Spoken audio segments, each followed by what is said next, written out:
Number 9, Texas Tech heads east to Lubbock East to face off against the TCU Horned Frogs in search of a season sweep of their Texas rivals.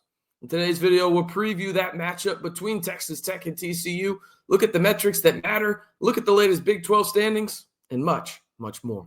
Hey, how's it going, everybody? It's RC Maxfield here for the Back to 12 podcast, and y'all know what question I'm about to ask. Let's get right to it.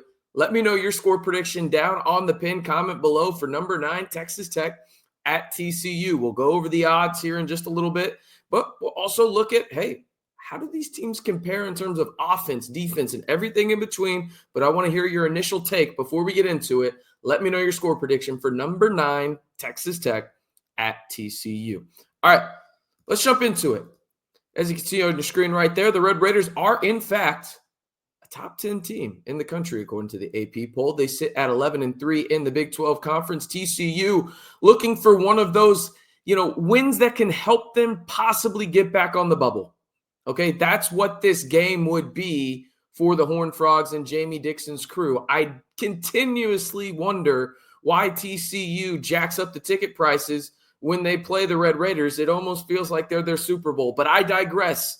As you can see, Texas Tech has a 73.5% chance to win this basketball game, according to Matchup Predictor there on ESPN. As for the last 5 games for these two teams, you got TCU 4-1, same as the Red Raiders, and TCU, they made one of the shots of the year. That was a really fun game to watch prior on CBS Sports Network to the Arizona State-Texas Tech game was Oklahoma State and TCU, and they won on really, hey, you had Josh Hoover, the quarterback for TCU. It felt like inbounding that pass. They catch it, shoot the 3, and they inevitably win by 1. But also an impressive win for the Horned Frogs out in Tempe, where they beat our early brother and the Sun Devils of Arizona State this past Saturday. Now, as for the leaders for each team, JT Toppin, he's the guy. And he may be the Big 12 Player of the Year. I think we need to have legitimate conversations about this. 17 points, 9 rebounds. Elijah Hawkins leads the way for the Red Raiders in terms of setting everybody up with 6.4 assists. You've got Reynolds really being the guy for TCU. If he's on and shooting well, they're a problem in the backcourt, and he is just so patient, is Noah Reynolds, the transfer from, I believe, Colorado State. Now, you look at everything else in terms of the odds in this one on your screen right now. And the Red Raiders are 7.5-point favorites in this matchup, with the total over-under set at 140.5. That's completely understandable when it comes down to it. Now, let's take a look at the further metrics in this one as they're on your screen right now in terms of where these two teams rank offensively, defensively, and really in a lot of other metrics coming into this game.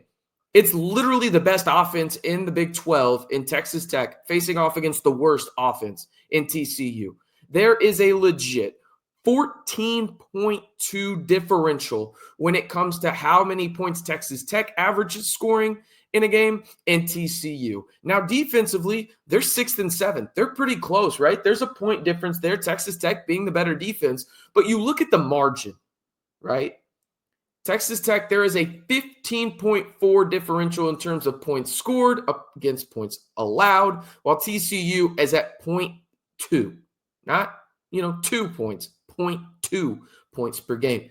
Really, this is going to come down to if Texas Tech scores closer to the amount of points that TCU allows per game, 68, they're probably going to be in the game, are the Horned Frogs. But if Texas Tech gets close to the 82 points per game that they score, this could get ugly in Fort Worth. And I truly mean that.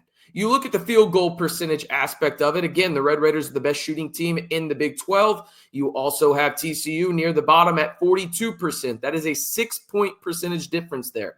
When it comes to everything else in terms of opponent field goal percentage, the Red Raiders are allowing 42. So they're allowing what TCU is already shooting per year or per game on the year, while TCU is allowing 44% to opponents from the field. When it comes to 3-point percentage, Texas Tech, the second best 3-point shooting team in the Big 12. TCU, the absolute worst. The difference, though, TCU only allows opponents to shoot 31% from 3. That's going to be a pivotal difference there. That 7% is going to be massive in this game because, again, much like we talked about with TCU and their defense early on, if TCU can keep them closer to what their percentages are in terms of points allowed at 68 and what their percentage is in terms of opponent three-point percentage and 31, they're going to have a chance, right? But if it's closer to what Texas Tech shoots, this could get ugly out in Lubbock East. I refuse to call it by its real name. Okay, you look at the rebounding aspect of things, and this is a little closer in terms of things. Texas Tech still clearly above it, but Texas Tech at 37, TCU at 34. There's about 3, differential there. Okay, Texas Tech allows opponents to only get 31.4 rebounds per game. TCU 33.5. So a differential of 2 there, right? But you look at it. Offensive rebounding is very similar for both of these teams. 11.8 per game for Texas Tech, 11.3 for TCU. That's not a huge difference, right? There is a difference in the defensive rebounding, okay? Like 2.5 is pretty substantial, okay, when it comes to defensive rebounding. But then you look at this as well. TCU on average averages about 1 more rebound than their opponent per game. Texas Tech is at 5.5, 5.6 to be exact. Okay, that's a huge difference there. If TCU can keep close to what Texas Tech is doing on the boards, they have a chance to win there. But it feels like, again, I don't know if TCU has enough scoring from the perspective of what they've done. Maybe they shoot the lights out. We've seen that against Texas Tech sometimes, most notably the Arizona State game where the Sun Devils scored 106 points, albeit in double overtime. But the Sun Devils had their best shooting performance of the year. They shot 48% from 3, okay? If TCU gets close to that, yeah, there's going to be some issues there for Texas Tech. But I think that was a wake-up call for the Red Raiders. I truly do, right? And when you look at the overall advanced metrics, we're going to go ahead and look at KenPom here. Now that's on your screen. You can see that TCU is down here near that team that we don't really like to discuss, i.e. St. Joe's. Now, they are climbing is St. Joe's, but TCU is the 84th ranked team in the country according to KenPom. The Red Raiders, as I scroll up a couple times, are 7th. Okay, there is a massive, massive difference here. TCU, they're, again, 84th. Texas Tech is number 9 in the country in terms of offensive rating, 32nd in defensive rating, which gets them the 7th rating overall in the country. You go down to TCU, they are 195th in offensive rating, 31st in defense. So very similar defenses here, but a drastic, and I mean drastic difference on the offensive rating between these two teams. We're literally talking about damn near 190 spots in terms of offensive rating.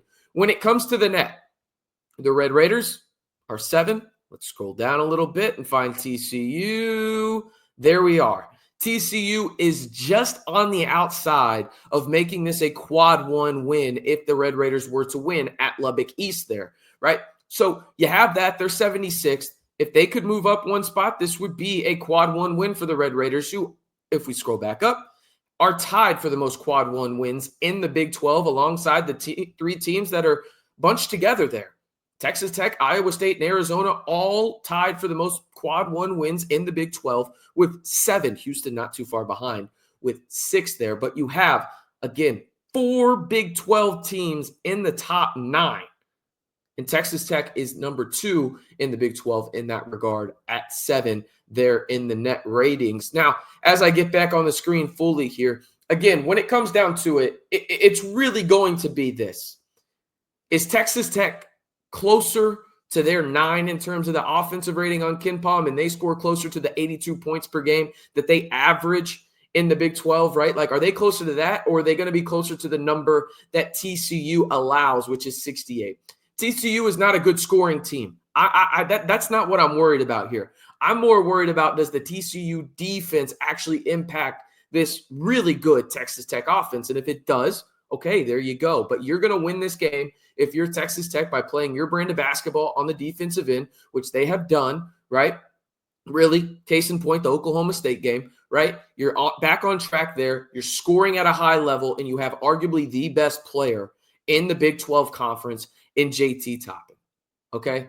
Continue to feed him, continue to shoot the ball at a high level, and they've done so on the road. Again, Texas Tech only has one loss on the road this year, people, and that's at an Arizona team that's really good, right? They made the top 16 in terms of the reveal from the committee and their preseason bracket reveal, or mid-season bracket reveal, excuse me. So the Red Raiders will look to continue to keep pace in the Big 12. They have a fantastic opportunity to do so here as 7.5-point favorites out in Lubbock East against the TCU Horned Frogs. And that game is set for 8 p.m. Eastern Time, 7 p.m. Central Time, and you can watch it on ESPN+. It's a damn shame that the number 9 team in the country is on ESPN+, but it is what it is. One more time before we get out of here, you tell me your score prediction for number 9 Texas Tech at TCU down on the pinned comment below.